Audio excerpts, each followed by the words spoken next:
మీ party అధినేత లేఖ రాయటాన్ని ఏ విధంగా అర్థం చేసుకోవాలి? ఈ గత నెల 15 రోజులుగా కొంత కూటమిలో పార్టీ నేతల మధ్య కానీ ప్రధానంగా సోషల్ మీడియాలో కార్యకర్తల మధ్య కానీ కొంత గందరగోళం పదవుల విషయంలో, అలాగే సీఎం డిప్యూటీ సీఎం పదవుల విషయంలో.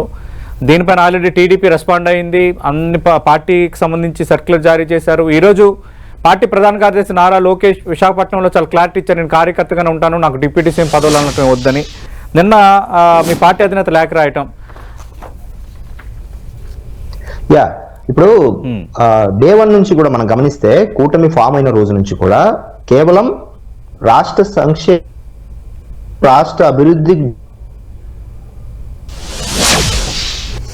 వాయిస్ బ్రేక్ అవుతుంది.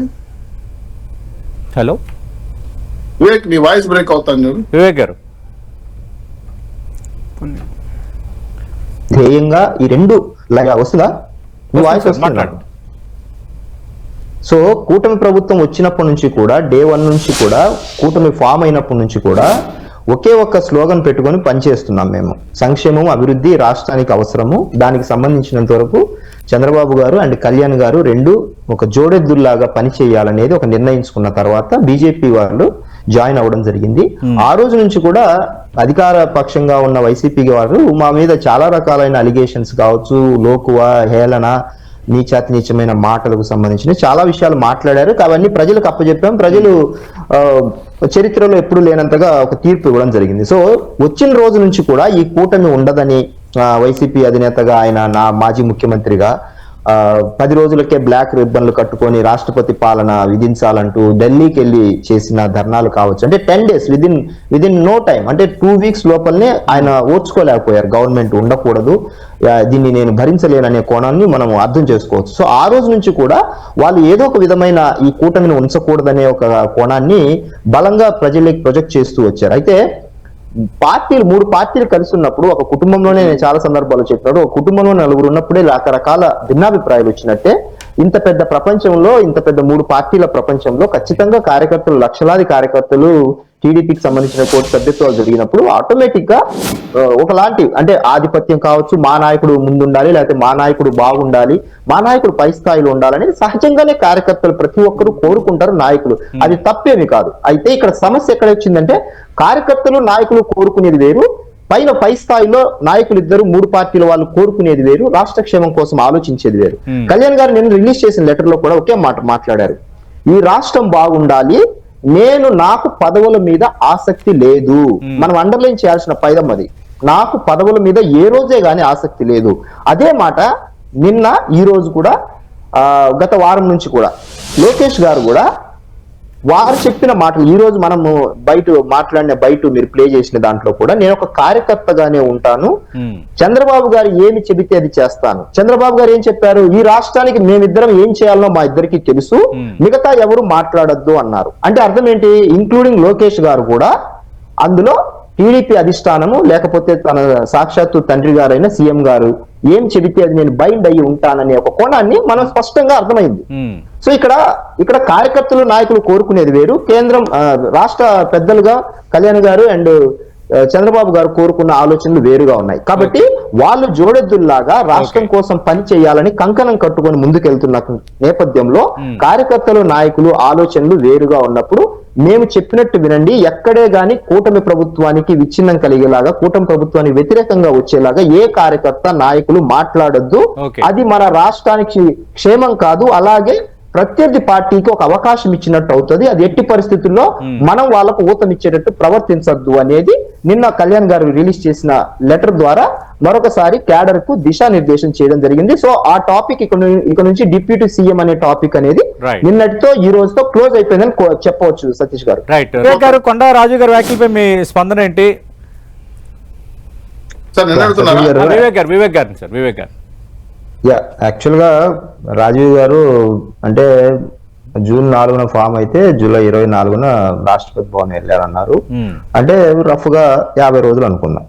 మేము లైన్ గీత పెట్టుకొని 100 రోజుల పాటు నాడు వారు అధికారంలో ఉన్నప్పుడు మేము గీత పెట్టుకొని 100 రోజుల పాటు బయటికి రాలేదు. భవన నిర్మాణ కార్మికుల విషయంలో కావచ్చు, చాలా రకాలైనది మా దృష్టికి కూడా వచ్చినప్పుడు కూడా కనీసం ఒక బ్రీతింగ్ టైం అనేది ఇవ్వాలి ప్రతి గవర్నమెంట్ అనే ఉద్దేశంతో మేము మా అధినేత తలుపు తట్టినా కూడా మేము 100 రోజుల తర్వాతనే భవన నిర్మాణ కార్మికులు, అది కూడా వాళ్ళు రోడ్డును పడి ఆకలితో అంటే మేము 100 రోజులకు వచ్చాం. అయితే వాళ్ళ కార్యకర్తలను ఇబ్బంది పెట్టామని మేము నల్లగు బ్యాడ్జీలు అవి ఇవి అని అన్నారు. కార్యకర్తలను ఎప్పుడు మేము వారి పార్టీ వ్యక్తుల్ని పర్సనల్ గా ఏ రోజు చేయలేదు వాళ్ళలాగా.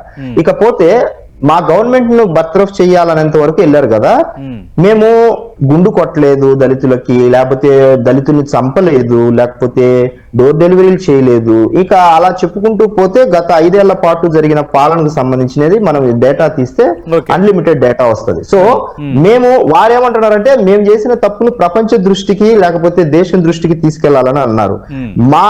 మేము కాదు ప్రపంచ దృష్టికి తీసుకెళ్ళింది, మీ గవర్నమెంట్ ఆల్రెడీ ప్రపంచ దృష్టికి గత 5 ఏళ్ల పాటు తీసుకెళ్ళింది. యూకే పేపర్ ఇది, దళితులైన సుధాకర్ గారిని చంపితే యూకే పేపర్ లో రాశారు. ప్రపంచ దృష్టికి గత 5 ఏళ్ల పాటు మీరు ఆల్రెడీ తీసుకెళ్లారు. ఆంధ్రప్రదేశ్ పరువుని దారుణాతి దారుణంగా ఇక్కడ గవర్నమెంట్ ఎంత దారుణమైన పరిస్థితుల్లో పరిపాలిస్తుంది అనేది వేణువుల్లో పొగిడారు ఆనాడు, అంత గొప్పగా పరిపాలించారు. అయితే మేము వెండేటా పాలిటిక్స్ కాదు, లేకపోతే ఇగోకు వెళ్ళట్లేదు, లేకపోతే ఒక కక్ష సాధింపుకు వెళ్ళట్లేదు. గవర్నమెంట్ ను పరిపాలన మాకిచ్చిన మ్యాండేట్ 164 కు సంబంధించినది హుందాయిన రాజకీయాలు, గౌరవంగా ప్రజలు ఇచ్చిన మ్యాండేట్ ని మీ పరిపాలనలో ఎలాంటి అసలు పోలిక లేకోకుండా మా పరిపాలన ఇలా ఉంటుందనే ఒక ఆలోచనతో ప్రతి ఒక్కరూ బాధ్యతతో పనిచేసి ప్రజలకు అప్పజెప్పిన ప్రతి ఒక్క వాళ్ళు మా మీద పెట్టుకున్న నమ్మకానికి తిరిగి అప్పజెప్పేలా మాకిచ్చిన 164 సీట్లతో పాటు అభివృద్ధి సంక్షేమాన్ని రెండింటిని వెళ్లేలాగా మేము పరిపాలన చెయ్యాలనేది ఒకటి లైన్ పెట్టుకుని పనిచేస్తున్నాం. మీరు సహకరిస్తే వెల్ అండ్ గుడ్, ఒకవేళ సహకరించకుండా ఇలాగే మాట్లాడినా కూడా మేము ఏమీ మాట్లాడము, మేము మా పనితీరుతోనే మాట్లాడాలని మేము డిసైడ్ అయ్యే పని చేసుకుంటున్నాం. అంటే ఇక ఈ సోషల్ మీడియాలో వ్యాఖ్యలు కానీ ట్వీట్స్ ఇవన్నీ కూడా ఇక పులి స్టాప్ పడతాయా? స్వయంగా మీ పార్టీ అధినేత ఇంకా లేఖ రాసి అప్పీల్ చేశారు కాబట్టి. అంటే మా పార్టీకి సంబంధించినంత వరకు కరుడుగట్టిన జన సైనికులని మా పేరు ఉంటది. మాకు ట్యాగ్ లైన్ సోషల్ మీడియాలో కరుడుగట్టిన జన సైనికుణ్ణి అనే, అంటే నిబద్ధతతో అధినేత మాట తూచా తప్పకుండా జవదాటని వ్యక్తులం మేము.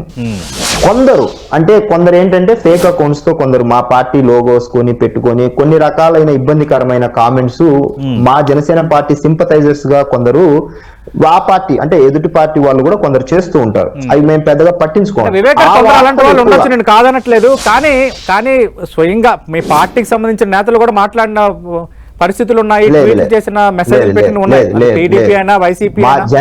జనసేనకు సంబంధించి మేము అధికారిక హోదాలో ఉన్న ఏ వ్యక్తి కూడా ఇంతవరకు డిప్యూటీ సీఎం అనే అంశం మీద ఎవ్వరం మాట్లాడలేదు. కావాలంటే మీరు రికార్డ్ చెక్ చేసుకోవచ్చు. మేము ఎవ్వరం నోరే జారలేదు. ఎందుకంటే మాకు తెలుసు దీని వెనకాల ఎవరైనా ప్రత్యర్థి పార్టీలకు సంబంధించిన వ్యక్తులు కానీ లేకపోతే కొందరు వారి వ్యక్తిగత అభిప్రాయాలను రుద్దడానికి ఏమైనా ట్రై చేస్తున్నారని మాకు మొదటి నుంచి ఆ అనుమానం ఉంది. మేము దాన్ని పెద్దగా పట్టించుకోలేదు. మా అధినేత ఆలోచన అంతరంగా మాకు తెలుసు కాబట్టి మా అధినేత గతం నుంచి ఏం కోరుకుంటున్నారు, రాష్ట్రాన్ని క్షేమంగా ఉంచాలి, ఖచ్చితంగా కూటమి కోరుకుంటే మేము మా నేతని సీఎం కావాలని కోరుకుంటాం, తప్పే మాట్లాడాడు కదా.